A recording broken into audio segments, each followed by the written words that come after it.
Astro Tamil அன்பு நேயர்களுக்கு என் இனிய வணக்கம். நம்ம சேனலை தொடர்ந்து பாத்தீங்கன்னா புரட்டாசி மாத ராசி பலன்களை பத்தி பார்த்துட்டு இருக்கோம். ஒரு ராசிக்குமான புரட்டாசி மாத ராசி பலன்களை சொல்வதற்காக இன்னைக்கு நம்ம கூட இணைந்திருக்கும் சிறப்பு விருந்தினர் யாருன்னு பாத்தீங்கன்னா ஜோதிட ஆச்சாரியா திருமதி கோமதிமா அவர்கள். அந்த வகையில இன்னைக்கு நம்ம பார்க்க போற ராசி என்னன்னு பாத்தீங்கன்னா விருச்சிகம். விருச்சிகம் ராசிக்கான புரட்டாசி மாத ராசி பலனை பத்தி இன்னைக்கு நம்ம கேட்டு தெரிஞ்சுக்கலாம். வணக்கம்மா.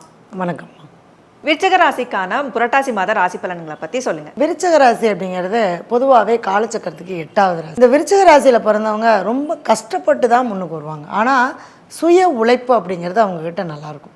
ரொம்ப எஃபெக்ட் போடுவாங்க. ஆனால் அவங்களுக்கு பலன் கொஞ்சம் தான் கிடைக்கும். இருந்தாலும் அதில் அவங்க கண்டிப்பாக ஸ்டடியாக இருப்பாங்க. அந்த விருச்சிக ராசிக்கு உண்டான அது பொதுவான விதியே அதுதான். காலச்சக்கரத்துக்கு 8வது ராசியாக இருக்கிறதுனால யாருடைய சப்போர்ட்டும் இல்லாமல் கஷ்டப்பட்டு தான் முன்னுக்கு வரணும் அப்படிங்கிறது அவங்களுடைய வாழ்க்கை. இப்போ ராசிநாதனும் பார்த்தீங்க அப்படின்னா 8ஆம் இடத்துல தான் போயிருக்கார். ஆல்ரெடி நம்ம விருச்சிக ராசி ரொம்ப சிரமங்களையும் கஷ்டங்களையும் நிறைய அவமானங்களையும் தாண்டி வந்துட்டு இருக்கக்கூடிய ஒரு ராசி தான்.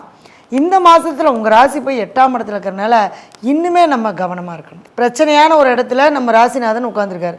நம்ம சும்மா சாதாரணமாக பேசினாலே அங்கே சண்டை வந்துடும், அவமானப்படுத்திடுவாங்க. நம்ம தேவையில்லாமல் நம்ம அந்த இடத்துல இருந்து நமக்கு அசிங்கப்பட்டு வர மாதிரி ஒரு சூழ்நிலையை கொடுக்கும்.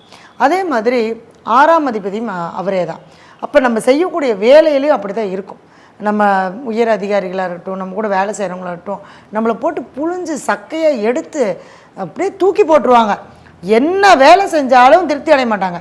என்ன வேலை செஞ்சாலும் ஒரு குறைய சொல்லிகிட்டே இருப்பாங்க. அப்படியே வேலையை அதிகப்படுத்திக்கிட்டே போவாங்க. ஒரு 3-4 வேலையை கொண்டு வந்து இந்தா நீ செஞ்சு தான் ஆகணும், நீ இதை பண்ணி தான் ஆகணும்னு சொல்லி என்ன பண்ணிடுவாங்கன்னு சுமத்திடுவாங்க.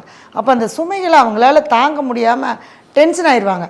ஏன்னா டென்ஷன் ஆனால் அதன் மூலமா நமக்கு கொஞ்சம் பிரச்சனைகள் வந்துடும். அந்த டென்ஷன் ஆனால் அந்த வார்த்தையை கொட்டிடுவாங்க. விருச்சிகம் எப்பவுமே எப்படின்னா ஒரு வார்த்தையை கொட்டிடும், அப்படியே தேல் மாதிரி கொட்டிடுவாங்க. அப்போ அந்த இடத்துல கொட்டும்போது நமக்கு அது பிரச்சனைகளாக நமக்கு வந்து சேரும். அதனால் என்ன டென்ஷன் இருந்தாலும் நமக்கு இந்த மாதம் இப்படி தான், நம்ம அதனால் அதை நம்ம கவனமாக நம்ம கொண்டு போயிடணும்னு நம்ம அதை யோசித்து நம்ம செஞ்சுக்கணும்.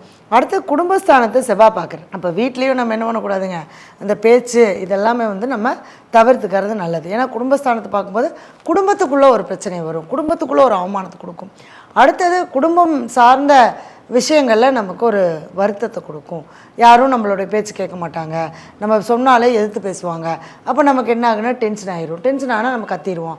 கத்தும்போது அந்த இடத்துல பெரிய பிரச்சனைகளை கொடுத்துரும். அதை மட்டும் கவனமாக பார்த்துக்கோங்க, சரிங்களா? அடுத்தது 2ஆம் அதிபதி குரு. 2ஆம் அதிபதி 7ஆம் இடத்துல இருக்கிறார். இப்போ குரு பார்க்குறார். இப்போ குரு பார்க்கறதுனால என்னென்னா அப்படியே பிரச்சனை அப்படியே வரும்.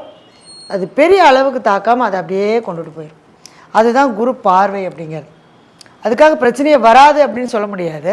குரு பார்க்கறதுனால இந்த பிரச்சனையெல்லாம் கொடுத்து அதுலேருந்து முதல்ல அனுபவத்தை கொடுத்துருவார், அதுக்கான அறிவை கொடுத்துருவார். அப்போ அதை நம்ம தெளிவுபடுத்திக்கலாம். அப்போ குரு பகவானுடைய பார்வை இருக்கிறதுனால கண்டிப்பாக நல்லாயிருக்கும். அப்போ 2 கூடையவர் 7ஆம் இடத்துல இருக்கிறனால குடும்பம் திருமணம் அமையிறது, குடும்பம் அமையிறது, திருமணத்துக்கான பேச்சுவார்த்தைகள் நடத்துறது, இது எல்லாமே இந்த காலகட்டத்தில் நமக்கு ரொம்ப சிறப்பாக இருக்கும்.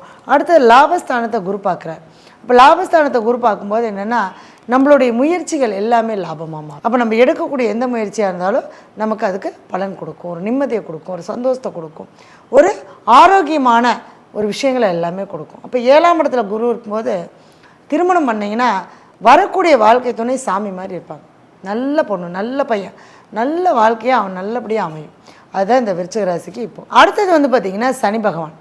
அப்போ விருச்சிக ராசிக்கு சனி பகவான் பார்த்திங்கன்னா 3, 4ஆம் அதிபதி. அப்போ 4ஆம் இடத்துல ஆட்சி பெற்று இருக்கார், ஆனால் வக்ரமாக இருக்கார். இப்போ ஒரு சொத்து தொழில் எல்லாமே கொடுப்பார். ஏன்னா 3 கூடையவராக இருக்கிறதுனால நம்மளுடைய முயற்சிகள், நம்மளுடைய எண்ணங்கள் இதையெல்லாம் செயல்படுத்துவார். ஒரு தொழிலை கொடுப்பாரு, ஒரு வீடு வாசல் சொத்து சுகம் இதெல்லாமே நமக்கு கொடுப்பார். ஆனால் வக்ரமாக இருக்கிறதுனால என்னென்னா கஷ்டப்படுத்தி கொடுப்பாரு. இப்போ நீங்கள் காசே வச்சுருப்பீங்க, போய் ஒரு வீட்டை பார்த்தீங்கன்னா வீடே அமையாது. ஒரு 10 வீடு பார்க்கணும், 11ஆவது வீடு தான் அமையும். அந்த மாதிரி இருக்குது, பொறுமையாக தரேன், காசு இருக்குது ஆனால் வாங்க முடியல. அப்போ அந்த வக்கரமாக இருக்கிறனால அலைச்சலை கொடுத்து கஷ்டப்படுத்தி அதுக்கப்புறம் நமக்கு அந்த சொத்தை கண்டிப்பாக கொடுத்தே தான் தேர்வார், சரிங்களா? அடுத்தது பார்த்திங்க அப்படின்னா சுக்கிரன்.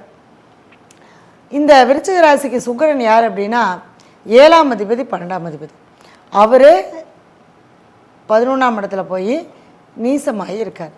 அப்போ 7ஆம் அதிபதி நீசமாக இருக்கும்போது வாழ்க்கை துணை எல்லாமே நமக்கு சப்போர்ட்டாக தான் இருப்பாங்க, நல்ல வாழ்க்கை துணையாக தான் வருவாங்க. ஆனால் கவனமாக வாழ்க்கை துணையை தேடி இருக்கணும். இல்லைன்னா நம்ம அதில் ஏமாந்துருவோம். நமக்கு ஏமாற்றமான ஒரு வாழ்க்கை அமையக்கூடிய காலகட்டம் இந்த காலகட்டம். அதனால் கொஞ்சம் நம்ம கவனமாக நம்ம பார்த்துக்கிறது நல்லது.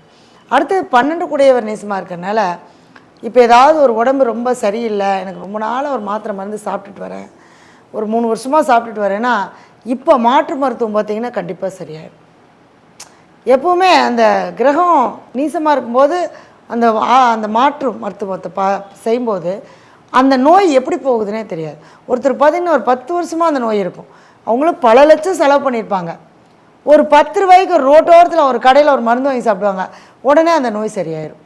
ஏன்னா அந்த 10 லட்சங்கிறது அவங்க செலவு பண்ண அந்த நோய்க்கு அப்படிங்கிறது அவங்களுடைய கர்மா. அது தீரக்கூடிய காலகட்டம் இந்த மாதிரி காலகட்டம் வரும்போது அந்த நோய் நமக்கு பெரிய அளவுக்கு தொந்தரவுகளை கொடுக்காம அது நமக்கு சரியாக போயிடும். சரிங்களா? விருச்சிக ராசிக்கு சந்திரன் 9ஆம் அதிபதி.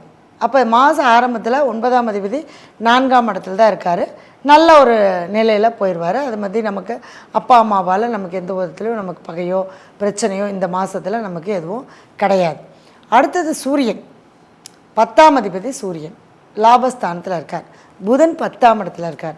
அப்போ புதன் யார் அப்படின்னா விருச்சிகத்துக்கு 8 கூடியவர் போய் 10ஆம் இடத்துல உட்காந்துருக்கார்.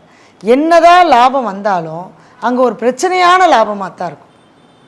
வரக்கூடியதே ஒரு பிரச்சனையை கொடுத்து அதுக்கப்புறம் நமக்கு சந்தோஷத்தை கொடுக்கும். அப்போ கஷ்டமும் துக்கமும் கஷ்டமும் சந்தோஷமும் பக்கம் பக்கம் இது வந்தால் இது வருதுன்னு அர்த்தம். என்ன பண்ணக்கூடாதுங்க, நீங்கள் எனக்கு கஷ்டம் வந்துருச்சு துக்கம் வந்துருச்சுன்னு நினைக்கக்கூடாது. அடுத்து ஒரு சந்தோஷம் வரப்போகுது. செலவு பண்ணால் இப்போ ஒரு நகை வாங்கினா செலவு கஷ்டம், அதை போட்டு பார்த்தா சந்தோஷம், அந்த மாதிரியான சந்தோஷங்களை கொடுப்பார். அப்போ தொழில் செய்யும்போது நம்ம தொழிலுக்காக போடக்கூடிய முதலீடுகள் எல்லாமே நமக்கு நல்லா சிறப்பாக இருக்கும். அடுத்தது புதன் 10ஆம் இடத்துல இருக்கார். புதன் 10ஆம் இடத்துக்கு வந்தாலே தொழிலை ரொம்ப அழகாக செய்வாங்க. இது வரைக்கும் தொழில் நமக்கு அப்படி இப்படி இருந்திருந்தாலும் கூட இந்த காலகட்டம் உங்களுடைய முயற்சிகளை நல்லபடியாக தொழில் எஃபெக்ட் போட்டிங்கன்னா ரொம்ப சிறப்பாக ரொம்ப அழகாக தொழில் உங்களுக்கு அந்த லாபத்தை கொடுக்கக்கூடிய ஒரு தொழிலாக இந்த காலகட்டம் நமக்கு அது மாறிடும். சரிங்களா? இந்த விருச்சிக ராசி பார்த்திங்கன்னா என்ன பண்ணலாம் அப்படின்னா பணம் சேமிப்பாக நம்ம பண்ணிக்கலாம். பணத்தை சேமிப்பாக பண்ணிக்கலாம். நம்மகிட்ட காசு வந்துச்சுன்னா உடனே என்ன பண்ணுங்க, வீட்டுக்கார மாட்டையோ கணவன்கிட்டையோ கொடுத்து அந்த பணத்தை சேமிப்பு பண்ணிடலாம். ஏன்னா நம்ம கையில் இருந்தால் தங்காது. ஏன்னா நமக்கு 12 கூடியவர் நீசமாகி போயிட்டார். அப்போ நம்ம எவ்வளோ வச்சுருந்தாலும் நம்ம தங்காது. அவங்ககிட்ட கொடுத்துட்டோம்னா அது அவங்ககிட்ட சேஃப்டியாக இருக்கும். அடுத்தது என்ன பண்ணலாம் அப்படின்னா நம்ம செய்யக்கூடிய வேலையில் நெருக்கடி இருந்தாலுமே நம்ம சிறப்பாக செய்வோம் அந்த வேலையை. ஒரு தொழில் பண்ணலாம், ஒரு வீடு வாங்கலாம், ஒரு வாகனம் வாங்கலாம், ஒரு புதிய உறவை நம்ம எடுத்துக்கலாம், அதுக்கான ஆஸ்பத்திரி வைத்தியம் பார்க்கலாம். இதெல்லாம் நம்ம செய்யக்கூடிய விஷயங்கள். சரிங்களா? இப்போ இந்த விருச்சிக ராசிக்காரங்க செவ்வாயை மட்டும் நம்ம கெட்டியாக பிடிக்கணும். ஏன்னா ராசிநாதன் அவர் போய் 8ஆம் இடத்துல இருக்கிறனால நம்ம கொஞ்சம் முருகனுடைய வழிபாடு பண்ணிட்டு வரணும். ஒரு முறை நம்ம திருச்செந்தூர் போயிட்டு வரலாம் இந்த மாதத்தில். ஏன்னா இந்த மாதத்தில் பார்த்திங்கன்னா முருகர் குரு பகவானாக நமக்கு காட்சி கொடுப்பார். அப்போ குருவாக இருக்கும்போது நம்ம போய் ஒரு வழிபாடு பண்ணிட்டு வர்றது நமக்கு சிறப்பு கொடுக்கும். அப்போ திருச்செந்தூர் போகலாம், அல்லது மலை மேலே இருக்கக்கூடிய முருகனுடைய ஆலய வழிபாடுகளை நம்ம தாராளமாக இந்த காலகட்டங்களில் செய்யலாம். விருச்சிக ராசிக்கு பார்த்திங்கன்னா முருகனுடைய வழிபாடு ரொம்ப சிறப்பாக இருக்கும். அது மலை மேலே இருக்கக்கூடிய முருகனாக இருக்கலாம், அல்லது திருச்செந்தூர் போயிட்டு வரலாம், பழனி போயிட்டு வரலாம், அல்ல எங்கள் வீட்டுக்கு பக்கத்துலேயே முருகன் கோயில் இருக்குன்னா என்ன பண்ணணுன்னா செவ்வாய்க்கிழமை காலையில் 6 to 7 செவ்வாய் ஓரையில் 7 நெய் தீபம் கொண்டு போய் முருகனுக்கு வச்சு வழிபாடு பண்ணிவிட்டு முடிஞ்சால் ஒரு 7 செவ்வாழைப்பழம் வாங்குங்க, முருகனுக்கு நெய்வேத்தியம் பண்ணி அதை கொண்டு வெளியில் இருக்கிறவங்களுக்கு தானம் பண்ணிட்டு வந்துடுங்க. அது உங்களுக்கு வரக்கூடிய அந்த பெரிய பிரச்சனைகள்லேருந்து உங்களை கண்டிப்பாக இந்த முருகனுடைய வழிபாடு கண்டிப்பாக காப்பாற்றும். அடுத்தது என்ன அப்படின்னா 8 கூடியவர் புதனாக இருக்கிறதுனால பெருமாள் வழிபாடும் நீங்கள் இந்த மாதத்தில் செஞ்சுட்டு வர்றது சிறப்பாக இருக்கும். சரிங்களா? நம்பிக்கையோடு செய்யுங்க, கண்டிப்பாக நல்லதே நடக்கும். ரொம்ப நன்றிங்கம்மா. விருச்சிக ராசிக்கான ராசி பலனை ரொம்ப அற்புதமாக சொன்னீங்க. இதே மாதிரி அடுத்த ஒரு நேர்காணலில் இன்னொரு ராசி பற்றி நம்ம பார்க்கலாம். நன்றி, வணக்கம்.